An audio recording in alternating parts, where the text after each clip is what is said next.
मेरा नाम फैसल है और मैं पिछले कई सालों से ट्रक ड्राइविंग कर रहा हूँ। मेरा काम बड़े हैवी ट्रक चलाना था, जिन पर नई और पुरानी गाड़ियाँ एक शहर से दूसरे शहर पहुँचाई जाती थीं। यह घटना आज से लगभग 8 साल पहले की है। उस रात हम कराची से इस्लामाबाद के लिए निकले थे। हमारे ट्रक पर लगभग 10 गाड़ियाँ लोड थीं, जिनमें एक एक्सीडेंट हुई कार भी थी, जिसे मशीन से उठाकर ट्रक पर चढ़ाया गया था। मेरे साथ मेरा एक सीनियर ड्राइवर भी था, जिसका नाम नासिर था। वह काफ़ी अनुभवी आदमी था, इसलिए मैं ज़्यादातर उसकी बात मानता था। रात लगभग 12 बजे हम सफ़र पर निकले। सर्दियों का मौसम था। दिसंबर की जमा देने वाली ठंड और लंबा सुनसान हाईवे। हमारी स्पीड हमेशा 40 के आसपास रखनी पड़ती थी, क्योंकि ट्रक बहुत भारी था और पीछे करोड़ों की गाड़ियां लोड थीं।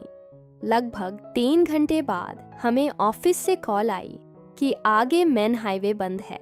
किसी बड़े एक्सीडेंट की वजह से रोड जाम था और हालात खराब थे। हमें कहा गया कि या तो कहीं रुक जाए या कोई दूसरा रास्ता इस्तेमाल करें। मेरे साथ बैठे नासिर ने कहा, मैं एक दूसरा रास्ता जानता हूँ, लंबा है, लेकिन हम ट्रैफिक से बच जाएंगे। मैंने ज़्यादा सोचा नहीं और हाँ कर दी। बस यही हमारी ज़िंदगी की सबसे बड़ी गलती थी। हमने एक छोटे से कस्बे से टर्न लिया और धीरे धीरे आबादी खत्म होने लगी। कुछ देर बाद सड़क बिल्कुल सुनसान हो गई। दोनों तरफ अजीब से सूखे पेड़, टूटे फूटे पहाड़ और ऐसा सन्नाटा कि अपने दिल की धड़कन तक सुनाई दे रही थी। नासिर आराम से सीट पर लेट गया और मुझे रास्ता समझाकर सो गया। उसने कहा था कि आगे एक जगह आएगी जहां से राइट लेना है। लेकिन कुछ देर बाद मैं एक छोटी सी दुकान पर सिगरेट लेने के लिए रुका और शायद वहीं मैंने गलत मोड़ ले लिया। शुरुआत में मुझे एहसास नहीं हुआ, लेकिन 1 घंटे बाद सड़क का माहौल बदल चुका था। अब चारों तरफ पत्थरीले पहाड़ थे। ना कोई गाड़ी, ना कोई इंसान, ना कोई रोशनी, बस मेरा ट्रक और घुप अंधेरा। मेरे दिल में अजीब सी घबराहट शुरू हो गई और तभी अचानक मुझे लगा जैसे एक सफ़ेद साया सड़क के एक तरफ से दूसरी तरफ भागा हो। मैं बुरी तरह डर गया। पहले मैंने खुद को समझाया कि शायद आंखों का धोखा होगा, लेकिन अंदर से ऐसा लग रहा था कि कुछ गलत है। मैंने तुरंत नासिर को जगाया। वह गुस्से में आ गया और बोला, तुम गलत रास्ते पर आ गए हो। अब हम दोनों परेशान थे। फोन में नेटवर्क भी गायब हो चुका था। पीछे करोड़ों की गाड़ियां थीं और सामने न जाने कौन सी जगह। नासिर ने बैट निकालकर अपने पास रख लिया और बोला, अगर कोई डाकू मिला तो ट्रक मत रोकना। उसकी बातें सुनकर मेरा डर और बढ़ गया। लगभग आधे घंटे बाद हमें दूर एक हल्की सी आग जलती दिखाई दी। ऐसा लग रहा था जैसे किसी ने अलाव जलाया हो। नासिर बोला, शायद वहाँ कोई इंसान हो। हमने ट्रक सड़क से हटाकर एक तरफ खड़ा कर दिया। उसने कहा कि वह जाकर पूछ कर आता है। मैंने मना भी किया, लेकिन वह उतर गया और मैं उस सुनसान जगह पर ट्रक में अकेला रह गया। मैंने ट्रक की सारी लाइटें बंद कर दीं, सामने पर्दे लगा दिए और खामोशी से सीट पर बैठ गया। वह सन्नाटा आज भी याद आता है तो रूह कांप जाती है। कुछ देर बाद अचानक पीछे लौटे गाड़ी का सिक्योरिटी अलार्म बजने लगा। फिर दूसरी गाड़ी, फिर तीसरी। कुछ ही सेकंड में पूरा ट्रक चीखती हुई गाड़ियों की आवाज़ों से गूंज उठा।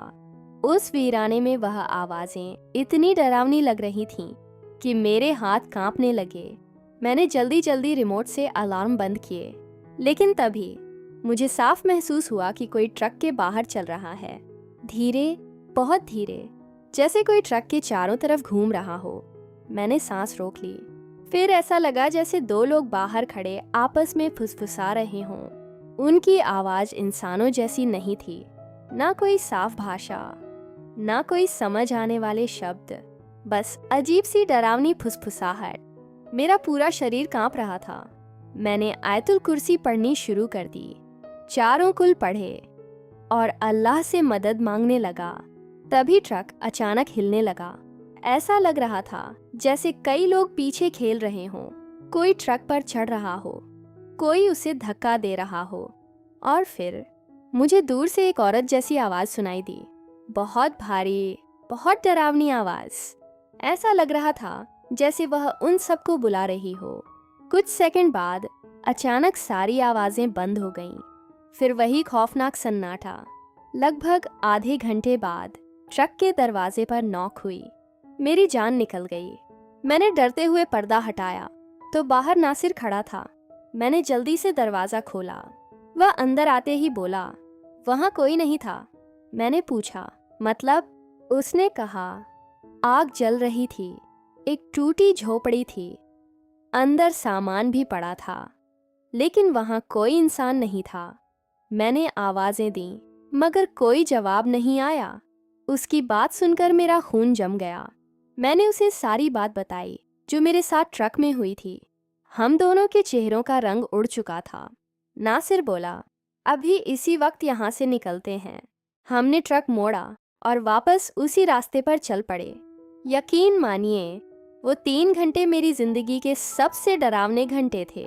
हर पल ऐसा लग रहा था जैसे कोई हमारे साथ साथ चल रहा हो। कभी लगता कोई शीशे से झांकेगा, कभी लगता पीछे कोई भाग रहा है, लेकिन अल्लाह का शुक्र था, हम आखिरकार वापस उसी कस्बे तक पहुंच गए जहां से गलत रास्ता लिया था। वहां एक होटल वाले को हमने पूरी बात बताई। वह हमारी बात सुनकर बिल्कुल हैरान नहीं हुआ। उसने सिर्फ इतना कहा, आप लोग जिन्नात की वादी में चले गए थे, वहां अक्सर ऐसे हादसे होते रहते हैं, स्थानीय लोग रात में उस रास्ते पर नहीं जाते। उसकी बात सुनकर हमारे रोंगटे खड़े हो गए। उस रात के बाद मैंने कभी अकेले सुनसान रास्तों पर सफ़र नहीं किया, और आज भी जब वो रात याद आती है तो दिल कांप उठता है। दोस्तों, अगर आपको आज की ये डरावनी स्टोरी पसंद आई हो तो वीडियो को लाइक ज़रूर करें, और अगर आप चैनल पर नए हैं तो चैनल को सब्सक्राइब करके बेल आइकन प्रेस कर लें ताकि ऐसी डरावनी और सच्ची कहानियाँ सबसे पहले आप तक पहुँचती रहें। कमेंट करके ज़रूर बताइए, अगर आप मेरी जगह होते तो उस ट्रक में अकेले बैठ पाते या नहीं। अपना बहुत ख्याल रखिएगा, दुआओं में याद रखिएगा। अल्लाह हाफिज़।